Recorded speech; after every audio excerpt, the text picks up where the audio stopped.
मित्रों नमस्कार। आज मैं विशेष कुंडली लेकर आया हूँ ब्रिटेन की, क्योंकि ये एक ऐसा देश है जिसने पूरी दुनिया को लूटा, दुनिया पर राज किया और दुनिया वालों को सताया।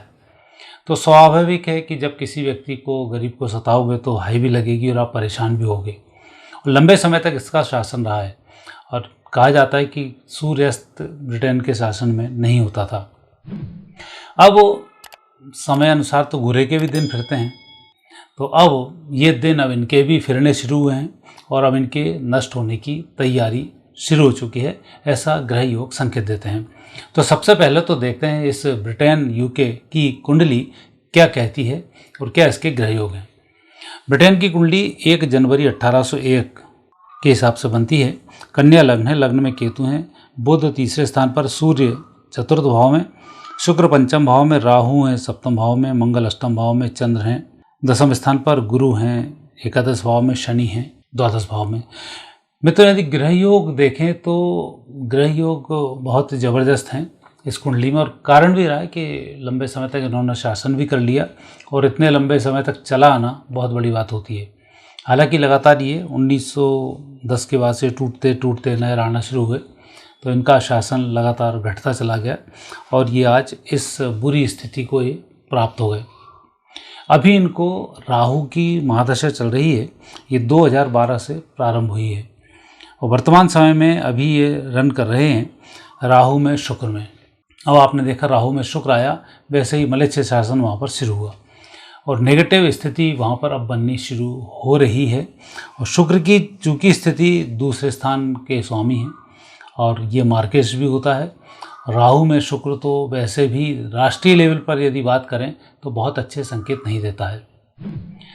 पहले तो ब्रिटेन को हमने चुनौती इकोनॉमिक रूप से दी और आर्थिक रूप से ब्रिटेन अब लगातार पिछड़ता गया और हम अब चौथे नंबर की अर्थव्यवस्था बन चुके हैं ब्रिटेन को कई साल पहले पछाड़कर। तो पहली झटका तो ये रहा। दूसरा, ब्रिटेन के जब प्रधानमंत्री ऋषि सुनक थे, वो आखिरी प्रधानमंत्री थे जो कि सही तरह से अपना कार्यकाल संपन्न कर पाए। अब जो भी वहाँ के प्रधानमंत्री या जो भी बनेंगे वो कट्टरवादी बनेंगे और ब्रिटेन में हिंसाओं का नया दौर अब शुरू होगा और उसके लिए अब ये ब्रिटेन चाहते हुए भी कुछ नहीं कर पाएंगे। और जितना भी धन इन्होंने लूटा है, अब आप मान कर चलें कि जैसे ही शुक्र समाप्त होगा 6 जुलाई 27, शुक्र के बाद जब सूर्य आएगा तो इनकी दुर्गति होना शुरू होगी और जितना लूटा है वो सब जीरो हो जाएगा और स्थिति आर्थिक रूप से भी बहुत तेज़ी से ब्रिटेन टूटेगा और ब्रिटेन 2027 के बाद नहीं रहेगा। या तो इसके टुकड़े होंगे या किसी अन्य देश में ये मिला लिया जाएगा। ये स्थिति यहाँ पर बनती है और यह घटना घटेगी 6 जुलाई 27 से लेकर 28 दिसंबर 2030 के अंदर, जहाँ सूर्य और चंद्र ये दोनों की जो अंतर्दशाएँ आएंगी, ये अंतर्दशाएँ इनके लिए बहुत अच्छी साबित नहीं होंगी। ब्रिटेन मूल वजूद को तो अब इन 2 साल में ही खो बैठेगा।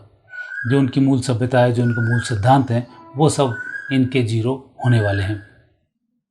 तो संकेत तो इसमें भी ये मिल रहे हैं कि ब्रिटेन के साथ साथ और भी देश जो ब्रिटेन को, यूके को सपोर्ट कर रहे हैं, उनकी भी अब दुर्गति होनी तय है।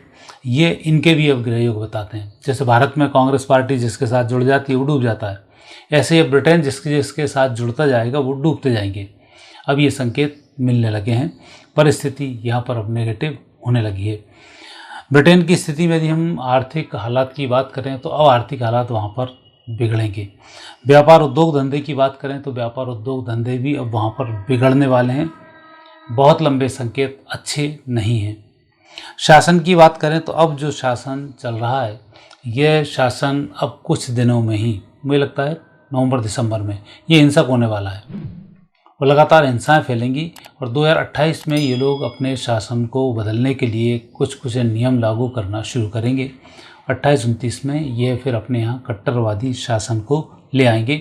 ये परिस्थिति दिखाई देती है।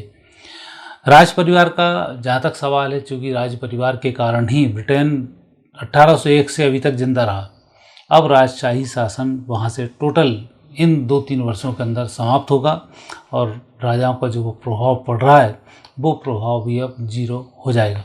अब ये संकेत बड़े ब्रिटेन के गंभीर हैं। मैं हर बात नेगेटिव बोल रहा हूँ, आप ये मत समझना कि ये कुछ एक अलग ही राग अलाप रहे हैं। परिस्थिति ये वैसी होने वाली है। आप किसी व्यक्ति को लूटो, जब आपके ऊपर कोई हाय लगे तो आपको नुकसान होता है। और आपने देखा 2012 से ही राहु की माता से चली है और 2012 के बाद ही भारत की आर्थिक स्थिति में सुधार आया और कई साल पहले ही हमने इसको, ब्रिटेन को आर्थिक रूप से पीछे छोड़ दिया। जिसने कभी हम पर शासन किया था और जो कभी ये मान के चलते थे कि हम भारत को वापस 50 से 70 साल के अंदर गुलाम बना लेंगे, आज वो खुद अपनी आर्थिक स्थिति को मोहताज हो रहे हैं और आने वाले समय में उनका ग्राफ गिरेगा, बढ़ेगा नहीं। संकेत है राहु के नेगेटिव योग होना। 1801 से जब जब राहु इनके बीच में आया है तब तब इनकी दुर्गति हुई। 2 बार इनकी दुर्गति राहु के कारण हो चुकी है, तो परिस्थिति इनकी बहुत ठीक नहीं थी। द्वितीय विश्व युद्ध उन्होंने लड़ा भारत की दम पर, प्रथम विश्व युद्ध लड़ा इन्होंने भारत की दम पर, तब भी इनकी स्थिति बहुत अच्छी नहीं थी और लगातार ये परेशानी में जिए जा रहे थे।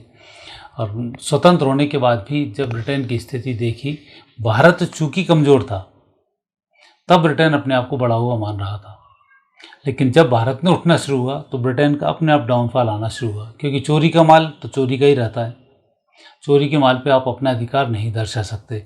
और चोरी का माल कुदरतन यदि आपने रख लिया तो कुदरत वापस उस माल को समय के आते आते सब कुछ छीन लेती है। तो ये स्थिति अब यहाँ पर ये होने वाली है कि अब कुदरत ब्रिटेन से सब कुछ छीनने वाली है और ब्रिटेन की अब दुर्गति होने वाली है।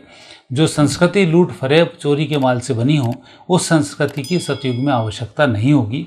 इसलिए हम कहते हैं पाकिस्तान भी पूरा नष्ट होगा, बांग्लादेश पूरा नष्ट होगा, चीन के टुकड़े होंगे, चीन में भारतीय संस्कृति होगी, यूरोप नष्ट होगा, मिडिल ईस्ट के देश नष्ट होंगे। जो ओरिजिनल मुस्लिम्स हैं वो बचेंगे, वो भी काबा के आसपास ही बच पाएंगे, बाकी के वो भी नष्ट होंगे। इजरायली संस्कृति, यहूदी संस्कृति को बढ़ावा मिलेगा, यहूदी संस्कृति बढ़ेगी, ईसाई संस्कृति बहुत जीरो हो जाएगी। तो ये सब संकेत ग्रहों से मिल रहे हैं और यही जो परिस्थिति है अब ब्रिटेन के साथ भी होने वाली है।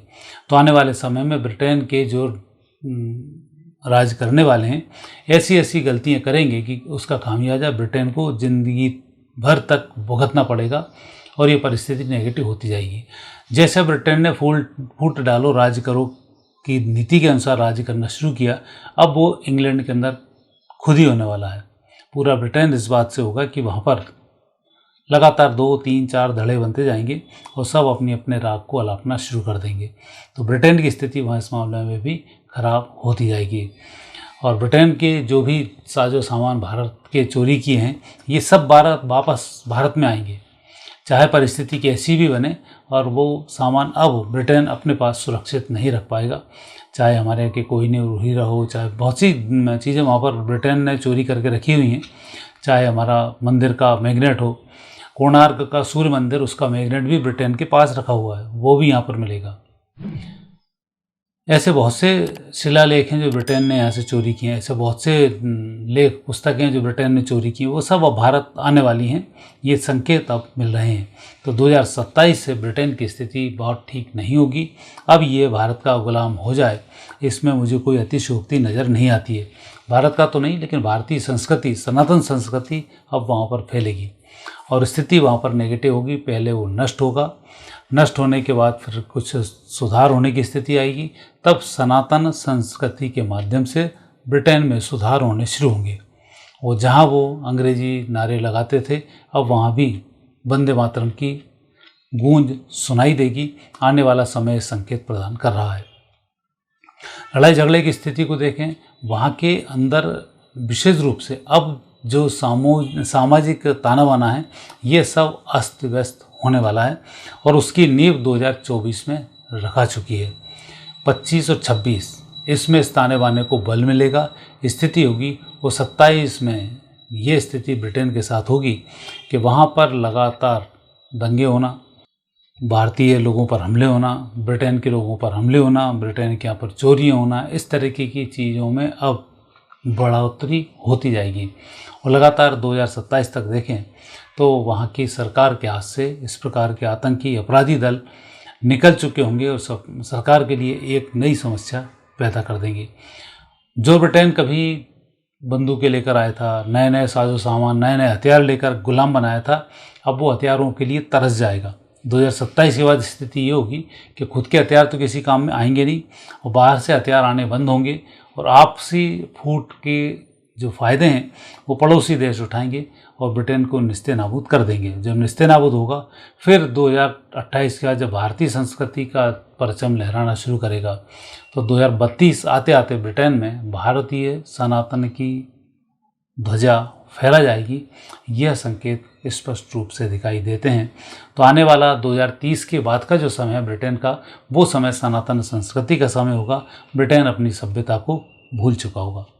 तो मित्रों, ये था एक ब्रिटेन के संबंध में एक एनालिसिस जो मैं बहुत दिन से सोच रहा था, क्योंकि चोरों का भी क्या असर होता है इसको भी बताना जरूरी है और परिस्थिति कैसे विपरीत होती है ये आप स्वयं आने वाले समय में अपनी आंखों से देखेंगे।